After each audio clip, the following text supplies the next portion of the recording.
Magandang araw sa inyong lahat. Purihin si Jesus at si Maria. Ako si Tiffany Sugar, the author, at ngayong araw, nais kong ibahagi ang tungkol sa buhay ni Francisco Baltasar, isang kilalang manunulat sa ating bansa.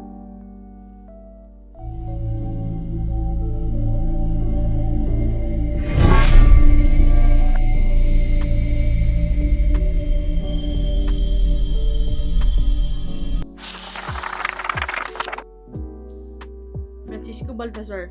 Si Francisco Baltasar, na kilala rin bilang Francisco Balagtas, ay isang kilalang makata at manunulat sa panahon ng mga Kastila sa Pilipinas.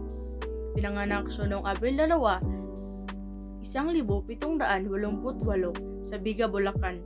Ang kanyang mga magulang ay sina Juan Baltasar at Juana de la Cruz. Ang pagmamahala ng dalawa, ito ay nagbunga ng 4 na supling. Nabibilang lamang sa maratang ang mag-anak na Baltasar. Nagtrabaho siya bilang kasambahay para sa pamilya Trinidad sa Tondo, Manila.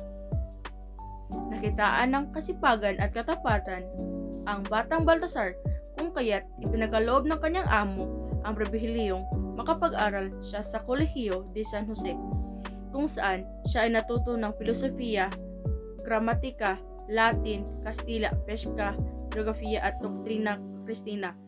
Noong 1812 ay pinagtuloy niya ang kanyang pag-aaral sa Kolehiyo de San Juan de Letran. Dito ay natapos niya ang mga karunungang teknolohiya, filosofiya at humanidades. Noong 1853, lumipat siya sa Panadacan at nakilala niya si Maria Asuncion Rivera na naging dahilan ng kanyang pagkakulong dahil sa mayamang manliligaw nito.